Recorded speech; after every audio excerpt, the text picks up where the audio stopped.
بسم الله الرحمن الرحيم. الحمد لله رب العالمين، والصلاة والسلام على خير خلق الله محمد وعلى آله وأصحابه الكرام وتابعيهم بإحسان إلى يوم الدين. ربنا أرنا الحق حقا وارزقنا اتباعه، وأرنا الباطل باطلا وارزقنا اجتنابه. ربنا آتنا في الدنيا حسنة وفي الآخرة حسنة وقنا عذاب النار. برزان وخشوستانم إمام النووي يشك لقطبة جوركاني مذهب إمام الشافعي رضا ورحمة الله عليه، ويشك لبيا مخلص زور جوركان. إمام النووي كوم الله كتابه برتوكي جواني نسيوه لو دقيقەیە کە نووسیوێتی هەتا ئەمڕۆ بوونەتە جێگەی بایەخی هەموو موسڵمانان لەسەر تاسەری جیهانی ئیسلامیە. کتێبێکی نووسیوە بە ناوی ئەربعینی نەوەوی، هەتا ئێستاش منهەجە و ئەو چل فەرمایشتەی پێغەمبەری خوا صلی الله عليه وسلم کە کۆی کردوێتەوە جێی بایەخی هەموو مەدرسە و مەرکەزێک. کتێبێکی تری نووسیوە بناوي رياض الصالحين، باخچەی ساڵحان. ئەویش بە هەمان شێواز هەتا ئەمڕۆ هیچ واعظێک نییە کە وەعظ بدات و ئیشی نەکەوێتە رياض الصالحين. هیچ کەسێک نییە بێ پەروەردەی نەفسی خۆی کە ئیلا ئەبێ ڕێبکەوێتە ئەو کتێبە. کتێبی لە فقهی مەذهب ئیمامی شافعیە بەناوی منهاج نووسیوە. هەتا ئەمڕۆ فەقێکانی کوردستانیشەوە هەمووان خەریکی دراسە و لەبەرکردن و خوێندنی ئەبن. بۆ ئەو کەسانەی کە ئەیانەوێ بە گەورەتر بچنە و باخی فقهی ئیسلامی و فقهی مەذهب ئیمامی شافعی، کتێبی نایابی ڕەوضەی بۆ نووسیون کە ئەویش کتێبێکی زۆر بە بایەخە. هەروەها بۆ مجتەهید و پیاوە زۆر گەورەکانیش کتێبی ئەلمەجموعی نووسیوە لە 37 مجەلەدا کە ئەویش خۆی بۆ خۆی جێگەی بایەخێکی زۆر گەورەیە. بۆ عابید و زاهیدەکانیش ئەم کتێبەی نووسیوە کە هێناوەتە خزمەتتان بە ناوی ئەلئەذکار. ئەم کتێبە لەو دەقیقەیە کە نووسیوێتی تا ئێستا زانایان ئەڵێن بێعید دارە وەشتەری الئەذکار، ماڵەکەی خۆت بفرۆشە کتێبێ لەم کتێبە بکڕ. ئەوەندە جێگەی بایەخ بۆ لای زانایان و هیچ کەسێک نابێتە زانا ئەگەر ئەم کتێبە نەخوێنێتەوە، نابێتە عابید و خواناز ئەگەر ئەم کتێبە نەخوێنێتەوە لە خزمەتیان نەبێەوە بە عەمەلی جێبەجێ نەکە. ئەڵێن هیچ وەلیەک نییە لە دوای ئیمامی نەووی هاتبێت بەڕێی ئەم ئەذکارەی ئیمامی نەووی نەوێتە وەلی خوا. ئەمڕۆ لە خزمەتانە بەشێکم هەڵبژاردووە، ئەم بەشەشم بۆیە هەڵبژاردووە کە باسیکەم لە خزمەتانە، چکە بەڕاستی هەستەکەم ئەم بەشە ون بووە ئێستا لەناو ئێمەیە، پێویستی بە زیندووکردنەوە هەیە. بابێکی داناوە ئەم بابە بەس باسی چی ئەکا؟ باسی سڵەوات نە لەسەر پێغەمبەری خۆمان عەلەیهی سەڵات وەسەلام، لەسەر هەموو پێغەمبەران و هەروەها ئالی هەموو پێغەمبەران، شوێنکەوتەی هەموو پێغەمبەران عەلەیهیمو سەڵات وەسەلام. جارێک عەرزم کردن کە ئاینی پیرۆزی ئیسلام ئاینەکە ڕێز و ئیمان و مەحەبەت و خۆشەویستی و دوعای بۆ هەموو ئەنبیا و هەموو ئەدیانی تر هەیە، تاکە دینێکە کە بغض و کینەی تیانە بێ بەرامبەر بە هیچ دینێکی سەماوی. لەم بابە ئەفەرمێ ئەجماع و عولەمای ئومەتی ئیسلامی هەمویان ئیجماعیان هەیە کۆبوونەتەوە على الصلاة على نبينا محمد صلى الله عليه وعلى آله وسلم، كالصلوات لسر بيغمبريان محمد صلى الله تعالى عليه وسلم سنتك ومسلمان أبي بيدا. وكذلك أجمع من يعتد به على جوازها واستحبابها على سائر الأنبياء والملائكة استقلالا. هرچی زانایەک جێگەی اعتبار بێ هەمویان ئیجماعیان هەیە لەسەر ئەوەی سنەتە و جائزە و سنەتیشە سەڵەوات بۆ هەموو پێغەمبەران بۆ مەلائیکە بنێرێ. ئەفەرمێ غەیری پێغەمبەران عەلەیهیمو السەڵات وەسەلام جمهور پێی ئاوایە نابێت لە سەرەتاوە یەکسەر سەڵەواتیان لێ بدرێ. خوا جل جلاله لە قورئانە باسی کردووە کە سەڵەوات تەنها خاص نییە بە پێغەمبەری خوا صلی الله عليه وسلم. إن الله وملائكته يصلون على النبي هو الذي يصلي عليكم وملائكته خوا خوي لقل ملائكته أنا صلوات لسر إيوه أدن إيمان داران يعني صلوات بو غيري بيغمبري خواه صلى الله عليه وسلم أبيت بلان أفرمي علماء أمت فرميانا نابي مثلا بلي إمامي أبو بكر صلى الله عليه وسلم أم صلى الله عليه وسلم خاصي بيغمبري خواه وعليهم الصلاة والسلام خاصي همو بيغمبرانا بو هميان عليهم الصلاة والسلام أو ترى بو أصحاب رسول الله صلى الله عليه وسلم رضوان بكارهن عليه رضي الله عنهم بو أصحاب أم كلمة بكارهن لغير أصحاب بو هرهميان رحمه الله بكارهن رحمه الله واتا قناق بنديك بمشوازي بو پیغمبري خومن عليه الصلاة والسلام عليه صلى الله عليه وسلم يا اللهم صل على سيدنا محمد وعلى آل سيدنا محمد بو پیغمبران عليهم الصلاة والسلام همو دروس صلواتيان بو بنيري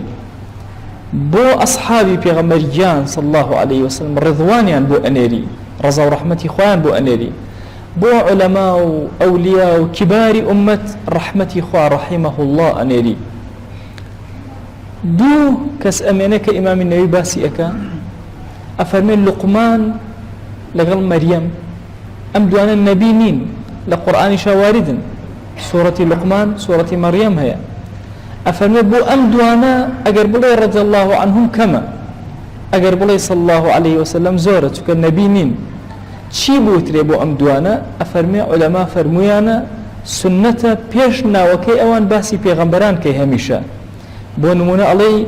لقمان على الأنبياء وعليه السلام يعني وعليه الصلاة والسلام بو مريم عليه السلام عليه شيء على الأنبياء وعليها الصلاة والسلام أبم شوازة عليت واتا بيجنا وكي أوان ناي بيغمبران ذكر أكي چونك أمانا مقاميان لا أصحاب زياترة ومقاميان لا أنبياء كم ترى أم توزي أرزم كردن ما بس يكم هبو عزيزانم إما هند عبادت هي فراموش من كردوا لبيش إما هبو إما لياد من كرد لبير خو من بردوا أوش بريتيا لوي چون دا أنشي تسبيحي أقريب دسته والصلوات لسد ديداري بيغمبري خواه صلى الله عليه وسلم أدي دروستك كتو دانشي يك تسبيح صلوات بو يوسف عليه السلام بنيرا تسبيح الصلوات بو إبراهيم عليه السلام بنيرا بو موسى عليه السلام بنيرا بو همو بيغمبران بيكوا دانش جارك صلوات بدا لجياني خوتا كأم زمن براسي زمني وشكي لقل أنبياء أمتي بيغمبري خواه صلى الله عليه وسلم أمتي بالفتي همو أنبياء بويا دائني شيء تسبيحي قريب بستوى اللهم صل على أنبيائك ورسولك وسلم اللهم صل على أنبيائك ورسولك وسلم بوهميان يعني يكيكنا يان بينا زور طبيعية وحزتي يوسف زور خوشة دانش صد صلواتي وبنيرة إبراهيم عليه السلام باوكي بيغمبران صد صلواتي وبنيرة أصحاب رضا ورحمة إخوان لبي جاران لخطبة كان لدواي خطبة كان رضوان ينبو أن الرئيس أوش من نماوا بلان خومن سنة دانشم إمام أبو بكر مزور خوشة جيانا كيم خندته إمام عمر مزور خوشة إمام عثمان إمام علي حسن وحسين طلحة زبير هل يشق لما أنك لحياتك إخوان مو جياني إخوان مو بروح من لقرية قلبي دانشم صد رضواني بو أن يرم صد جار رضاي خواي بو أن يرم أميشة كلو عباتاني كفراموشة كإيمي إيمان دار أبي الرضوان بو أصحاب بنيرين رحمة بو أولياء وأنبياء بنيرين صلوات بو پیغمبران بنيرين علماء همويان إما استا أم متارباسي إمام النووي ما انكرت رحمتي خواي بو أنيرين خواي بو خاتي قوري خود رحمته بزي ومهرباني خود بأندازي همو مخلوقاتي خود بسر إمام النووي أبو بارينا يا أكرم الأكرمين أم جورة بيوانديكي بهيز لنوان إيمو همو أمتي بيغمري خواه صلى الله عليه وسلم دروسك برواكن أم كتابك إمام النووي نسيوتي أم كلميك عرضي إيوم كرت كسي اللي إيوه جابجيئك إمامك لسر ونسيوتي كسي كتير بدرز أيلته كسي كتير ترجميئك كسي كتير أم كتابة شابك كسي كان ذكرك اللي درين أي نسيته كسي جيد لم كتابة ذكري بيانيان وإيواران أخوانته همو من أبينا يكتلة ئەم کوتلەی هەر هەمومان پێکەوە لە ڕۆژی قیامەتە ئەزان چەند سەربەرزین ئەجری هەمومان لەگەڵ یەکترا تێکەڵە بێتەوە خوا هەمومان بەشدار ئەکا لە ئەجرەکەیە بۆیە بەڕاستی پێویستە دڵی ئینسانی ئیماندار دڵێکی زۆر گەورە بێ پێغەمبەران عەلەیهیم السەڵات وەسەلام لە یاد نەکا ئەسحاب هیچ کامێکیان لە یاد نەکا عولەما و پیاوە گەورەکان کەسیان لە یاد نەکا هەمویان ڕضوانیان بۆ بنێرێ چاکیان بۆ بنێرێ ڕەحمەت و بەزەی خۆیان بۆ بنێرێ داوا ئەکەین لە زاتی پاکی پەروەردگار خۆیە داوا لێ ئەکەین لەبەر خاتی ئەم ڕۆژە مبارەکە کە ئێمە بە زمانی بەڕۆژەوە لەم ماڵی تۆیە کۆبووینەتەوە خۆیە سەڵات و سەلامی خۆت بۆ تەواوی پێغەمبەرانت ئەوانەی کە ذیکر کراون لە قورئان ئەوانەی کە ذیکر نەکراون ئەوانەی بۆ پێغەمبەریان صلی الله علیه وسلم باس کراون ئەوانەی کە باز نەکراون ئەوانەی بەرگوێمان کەوتون ئەوانەی بەرگوێمان نەکەوتون خۆیە سەڵات و سەلامی خۆت بەسەریانە ببارێنە خۆیە سەلامی ئەم مەجلسەی ئێمە بە تاک تاک لەو پێغەمبەرانە بگەیەنە یا ڕەبی خۆی جان ناوەکانمان لە خزمەتیانە ذیکر بکە یا ڕەبی خۆی جان ڕضوانی خۆت ڕەزامەندی خۆت خۆی بەسەر ئەصحابە ببارێنە یا ڕەبی خۆی جان ڕزوانی خۆت وەک چۆن بەسەریانە باراندوتە خۆی گیان زیاتر ڕزوانی خۆت بەسەریانە ببارێنە یا ئەکرەم الئەکرەمین خۆی گیان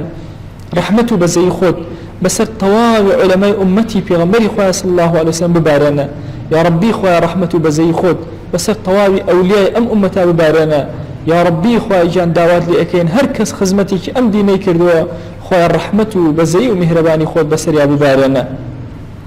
پەروەردگارە داوات لێ ئەکەین بە کۆڵی گوناهەوە لەم کۆتایی مانگی ڕەمەضانە هاتوونەتە ماڵەکەی تۆ پەروەردگارە ئەم مانگە تەواوی چاومان بڕی بۆ ڕەحمەتی تۆ دڵمان سەیرە ڕەحمەتی تۆی ئەکرد دەستمان بۆ ڕەحمەتی خەزێنەی تۆ بەرزە کردەوە دەیا ڕەبی خۆی گیان عەفومان کە ئەم تاعەتە کرچ و کاڵانەی کە کردمان لێمان قبول کە یا ڕەبی خۆی گیان بەزەی بەسەرمانە ببارێنە یا ڕەبی خۆی گیان بەزەی بەسەرمانە ببارێنە خۆی گیان داوات لێ ئەکەین بە ناوی جوانت بە صیفەتی بەرزت بە ئیسمی عەظەمت پەروەردگارە ڕەحمەت و میهرەبانی خۆت بەسەرمانە ببارێنە یا ڕەبی خۆی گیان داوات لێ ئەکەین گرفتەکانمان بۆ چارەسەرکە یا ڕەبی خۆی ئەم ساڵێک کە بەسەرمانە تێئەپەڕێ بیکەرە باشترین ساڵ لە عومر و ژیانمانە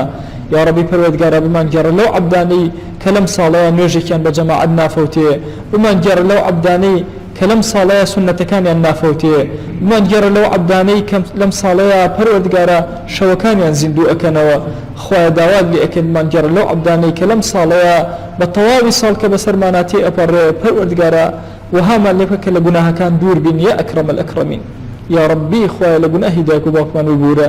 خۆی لە گوناهی برا خوشەکانمان ببورە لە گوناهی خزم و کەس و کارمان ببورە لە گوناهی خێزان و هاوسەر و مناڵمان ببورە پەروەردگارە داوات لێ ئەکەین لە گوناهی ماوەسا و قوتابیەکانمان ببورە یا ڕەبی پەروەردگارە لە گوناهی ماوەسا و قوتابیەکانمان ببورە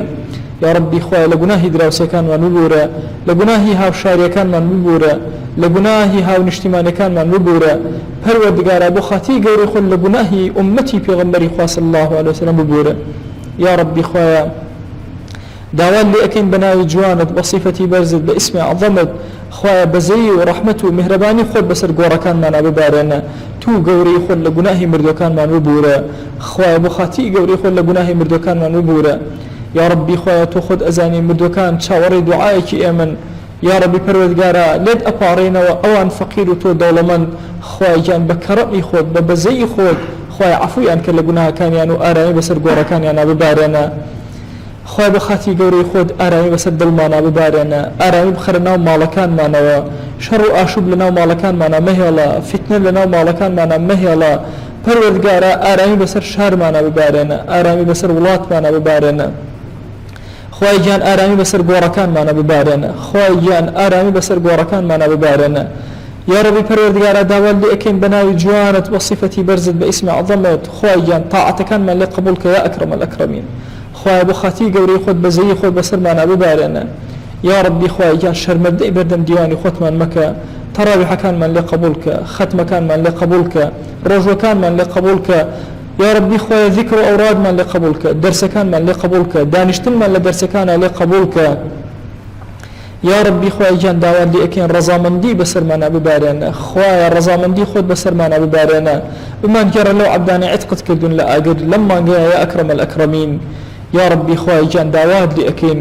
ئێمە کۆمەڵە گرفتمان هەیە پەروەردگارە بەخوا بەس تۆ ئەتوانی گرفتەکانمان چارەسەرکەی خوای بخوا ئێمە دەستی دوعا بۆ کەس بەرز ناکەینەوە بۆ تۆ نەبێ خوای تۆ خۆش شاهیدی ڕکوع نابن بۆ تۆ نەبێ خوای تۆ خۆش شاهیدی پەروەردگارە سوجدە نابن بۆ تۆ نەبێ دێ یا ڕەبی پەروەردگارە گرفتەکانمان بۆ چارەسەرکە ئەومان بێ حاڵ و ماڵە ماڵداریکە ئەومان بێ مناڵە مناڵی پێعەتاکە ئەومان بێ مناڵە مناڵەکانی ساڵحکە پەروەردگارە ئەومان کەم ڕزق ڕزقی حەڵاڵی زیادکە ئەومان قەرزارە قەرزی سەرشانی سووبکە ئەومان عاسیە هیدایەتی بدە یا ڕەبی پەروەردگارە ئەومان نەخۆشە شیفای بۆ بنێرە خوایە شیفا بۆ نەخۆش و دەردەدار و بیمارەکانمان بنێرە یا ڕەبی خوای گیان مسلمانانێکی زۆر لەسەر جێگا تووشی یەئس هاتوون پەروەردگارە شیفا لای تۆ زۆر ئاسانە خوایە شیفایان بۆ بنێرە یا ربی خوای داوات لێ ئەکەین بە ناوی جوانت بە صفەتی بەرزت بە ئیسمی عەظەمت پەروەردگارە بۆ خاتی ناو جوانەکانی خۆت خوای ئەم دوعانەی کە ئێمە ڕۆژانە بۆ تۆی بەرزەکەینەوە خوای دوعاکانمان قبولکە خوای دوعای هەموو خەڵکی کوردستان قبولکە خوای بۆ خاتی گەورەی خۆت بەرەکەت بەسەر کاتمانە ببارێنە بەرەکەت بەسەر عومرمانە ببارێنە خوای گیان داوات لێ ئەکەین بەرەکەت بەسەر ماڵ و سەرۆت و سامانمانە ببارێنە خوای گیان بەرەکەت بەسەر ئەم نیشتیمانەمانە ببارێنە خوای گیان داوات لێ ئەکەین بیرەکانمان پڕ ئاوکە کانیاوەکانمان هەڵقوڵاوکە زەوی زارمان پڕ خێر و بەرەکەتکە مەڕ و ماڵاتمان پڕ خێر و بەرەکەتکە یا ربی پەروەردگارە معاشی معاشخۆرانمان پڕ بەرەکەتکە یا ربی پەروەردگارە بازارەکانمان پڕ بەرەکەتکە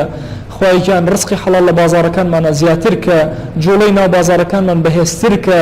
یا ربی خوای داوات لێ ئەکەین ڕزقی حەڵاڵمان زیادکە یا ئەکرەم الئەکرەمین خوای گیان محتاجی حراممان مەکە خوای گیان ئەوەندە حەڵاڵمان بدەرە محتاجی حراممان مەکە پەروەردگارە ئەوەندە حەڵاڵمان بدەرە محتاجی حراممان مەکە یا ربی پەروەردگارە داوات لێ ئەکەین بە گەورەی خۆت ئەوەندە حەڵاڵمان بدەرێ محتاج لە پێشچاومان بچوو حرام لە پێشچاومان بچوو بێتەوە یا ئەکرەم الئەکرەمین خوای گیان داوات لێ ئەکەین بە گەورەی خۆت بە لطفی خۆت بە بەزەیی خۆت ئەو گەنجانەی لەم مانگە هیدایەتت داون ئیستیقامەیان پێ ببەخشە خوای گیان ئەوانش کە هیدایەتت نەدان خوای هیدایەتیان بدە پەروەردگارە داوات لێ ئەکەین بە گەورەی خۆت ڕحم و بەزەی خۆت بەسەر تاوانبارانمانە ببارێنە خوای لە تاوانبارەکانی کوردستان ببورە یا ربی پەروەردگارە ئەوانەی توش بوون بە مادە هۆشبەرەکان خوای لە گوناهیان ببورە پەروەردگارە هیدایەتیان بدە شیفایان بۆ بنێرە ئەو لاوانەی تووشی جگەرە خواردن بوون یا ربی پەروەردگارە هیدایەتیان بدە شیفایان بۆ بنێرە جگەرە لە پێشچاویان ناشرین کە پەروەردگارە ئەو لاوە جوانانەی کە فێر بوون فێری نێرگەلە بوون پەروەردگارە هیدایەتیان بدە نێرگەلە لە پێشچاویان ناشرین کە مادە هۆشبەرەکان لەم وڵاتی ئێمە لە پێشچاوی گەنجەکانمان خوای قێزەون بکە پەروەردگارە ئەوانەی تووشی مەشروب خواردن هاتوون پەروەردگارە هیدایەتیان بدە مەشروب لە پێشچاویان ناشرین کە بیان گێڕەوە سەر ڕشت و سەواب یا ئەکرەم الئەکرەمین خوای لە گوناهەکانیان ببورە یا رەبی پەروەردگارە ئەو لاوانەی کە تووشی زینا هاتوون لە وڵاتەی ئێمە خوای بۆ خاتی گەورەی خۆت لە گوناهەکانیان ببورە عەفویان کە یا ئەکرەم الئەکرەمین خوای گیان عەفویان کە یا ئەکرەم الئەکرەمین لە خراپەکاری دووریان خەرەوە یا ئەکرەم الئەکرەمین یا ربی خوای گیان داوات لێ ئەکەین بە ناوی جوانت بە صفەتی بەرزت بە ئیسمی عەظەمت خوای ئەو کەسانەی کە تووشی قەتڵ هاتوون خوای بە خاتی گەورەی خۆت عەفویان کە پەروەردگارە داوات لێ ئەکەین بە بەزەی خۆت خوای هیدایەتیان بدە عەفویان کە دەستیان پاک کەرەوە لە خوێنی مسلمانان یا ئەکرەم الئەکرەمین یا ربی خوای گیان داوات لێ ئەکەین بە ڕەحم و بەزەی خۆت بە میهرەبانی خۆت خوای دوعاکانمان قبول کە خوای دوعاکانمان قبول کە خوای دوعاکانمان قبول کە یا ربی پەروەردگارە داوات لێ ئەکەین بە ناوی جوانت بە صفەتی بەرزت بە ئیسمی عەظەمت خوای گیان تاوانبارێکی زۆرمان هەیە لە سجنەکانە پەروەردگارە هەر یەکەو بە شێواز و بە هۆکاری گیراون خوای گیان بەهانە ئەنەوەرە تەوبەیان لێ قبول کە هیدایەتیان بدە نێوچەوانیان بگرە بۆ خەیر یا ئەکرەم الئەکرەمین خوای گیان ئەم وڵاتی ئێمە لە دز و جەردەکان پاککەرەوە پەروەردگارە کەسێک تووشی دزی هاتووە پەروەردگارە عەفوی کە ڕزقی حەڵاڵی زیاد کە دزی لە پێشچاوی ناشرین کە یا ربی خوای داوات لێ ئەکەین لە گوناهباری ئەم وڵاتی ئێمە ببورە یا ئەکرەم الئەکرەمین خوایە هەر کەس گوناهێکی کردووە پەروەردگارە عەفوی کە خوای داوات لێ ئەکەین ئەم وڵاتی ئێمە لە گوناهەکان پاککەرەوە دەستمان دەممان زمانمان پەروەردگارە پاککەرەوە خوای گیان ئەوانەمان توش بوون بە گوناهی غیبەت خوایە زمانمان پاککەرەوە عەفومان کە یا ئەکرەم الئەکرەمین ئەوانەمان یا ربی خوای توش بوون بە گوناهی درۆ خوای عەفومان کە یا ئەکرەم الئەکرەمین خوای ئەوانەمان دڵمان پڕ بووە لە گوناه پەروەردگارە دڵمان ڕەش بووە بە ڕق لە مسلمانان خوای بۆ خاتی گەورەی خۆت دڵمان پاککەرەوە یا ربی خوای لە گوناهەکانمان ببورە خوای گیان عەفومان کە خوای گیان تۆ کەریمی عەفوت زۆر پێخۆشە عەفوکاری پەروەردگارە ئێمەش عەفوکە یا ئەکرەم الئەکرەمین يا ربي خواهي جان داوات لأكين بناوي جوانت بصفتي برزت باسم عظمت يا ربي خواهي جان هر مسلمانة توشي هلايهات ولم ولاتي إما خواهي جان أجر شي خوي زماني دعاي نبي پروردگارا إما هوارد لأكين إلهي عفوك يا أكرم الأكرمين خواهي بزيد بقنها كاركان معنا بيته ويا رب العالمين يا ربي پروردگارا قنها باركاني إما خواهي جان بحيان برانبر بتو شهوت ظالمه بسريانا خواه بخاتي قوري خود رحم بزي خود بسريانا ببارنا عفويا يا أكرم الأكرمين خواه أواني كتوشي إلحاد هاتون ملحد بون وازن لدينك توهناوا يا ربي پروردگار دينك خود لدلوانا شيرينك هدايتيان بدا رنمويانك يا أكرم الأكرمين يا ربي خواه جان داواد لأكين أمولاتي أما قيراني زور قورة نارحتي بيني يا ربي خواه هدايت من بدا أمولات من باشترك يا أكرم الأكرمين هدايتي حزب كان من دصلات دار كان من بدا خواه بوري خير يا ربي خواه جان هدايت بدسي تويا ملكتي خير يانك يا أكرم الأكرمين خواه جان دسي يهود ونصارى مجوز لمولاتي أما ببرا پروردگار دعوات لأكين بقوري خود رزقان مانك لدسي مجوس يهود ونصارى يا ربي خواه لجيت بوستالي أو درمان بهنا استقلالي بمولاتي خو من بدا يا أكرم الأكرمين ديني خود خواه جان بكر حاكمي أمولاتي إيما خواه جان أو قرآن الشيريني خود خواه بكر حاكمي أمولاتي إيما خواه هدايت من زيادك يا أكرم الأكرمين خواه هدايت من زيادك يا رب العالمين يا ربي خواه أولياء وعلماء لمولاتي إيما زياترك خواه جان رحم بزي خود بسر زاناي أمولاتي إيما ببارنا يا ربي خواه لفتن بيان بارزا هاوكاريان بيا أكرم الأكرمين زمانيان فصيحك يا أكرم الأكرمين إخلاصيان بي عطاك يا رب العالمين خواه بخاتي قوري خود رحم بزي خود بسر خير خوازكاني أمولاتي إيما ببارنا يا ربي خواه أو خير خوازاني لما بيروزا دلي هجارانيان خوشكر خواه دليان خوشكر يا ربي خواه رزق حلاليان زيادك بركت بسر أمواليانا ببارنا يا ربي خواه نمونيان زيادك يا أكرم الأكرمين يا ربي خواه جان داوال لأكين بناوي جوانت بصفتي برزت باسم عظمت يا ربي خواه هركس شاكو بياوتيو همتي كذو بو خزمتي هجاراني أمولاتا يا ربي خواه سرف رأز الدنيا وآخرتك يا أكرم الأكرمين خواه خواه مال المالي لهم خرابه بارز يا رب العالمين يا ربي خواه داوال لأكين بناوي جوانت بصفتي برزت باسم عظمت خواه هركز الرجل الرجان لمز قوتي اما نيجي كردو خواه لقناهي ببورا ريكوتو تأمز قوتي اما وإسراحتي كتيا كردو خواه لقناهي ببورا هركز للرين مادي ومعنويها وكاريكي أمز قوتي اما بخواه لقناهي ببورا يا ربي خواه جان أو ما وصى برزاني لمز قوتا خزمتي كان كردو لقناهي ببورا خواه لقناهي جناوي ما وصى ملا عثمان ببورا يا ربي خواه لقناهي جناوي ما وصى ملا عثمان ببورا يا ربي خواه درجاتي عاليك يا أكرم الأكرمين خواه جان لقناهي ملا باختيار ببورا يا ربي خواه درجاتي عاليك يا أكرم الأكرمين يا ربي خواه جان أو خادم برزاني لم نزقوتا خزمتيان كدو خواه لقناهي ببورا يا ربي خواه بزي خواه بسر بوركان يانا ببارنا يا ربي خواه دعوان لأكن بناي جوان بصفتي برزت باسم عظمت أولا وجواناني أما انك رمضان خزمتيان كدو لم نزقوتا خواه لقناهي ببورا يا ربي پروردگار دعوان لأكن بناي جوان بصفتي برزت باسم عظمت هركس هاوكاريكي أمز قوتي كدو لما انقى بيروزا هركس إفتاريكي ساس كدو لما انقى بيروزا كلمة قرآن لمز قوتا برز كدو دعاوكي كل لمز قوتا خواه بخاتي قوري خود لقناهي هرهم يان ببورا يا ربي خواه دعوان لأكن بناي جوان بصفتي برزت باسم عظمت هدايتي قنجو لا يأمقر كمان بدا يا ربي خواه جان منا وكان من هيمنك هادئيان كرو يا أكرم الأكرمين يا ربي خواه دعوان لأكن عاقبتي منا لكان من بخير بجارة بيان كر خزمت كاريك الراستقيني أم دينا يا أكرم الأكرمين خواه جان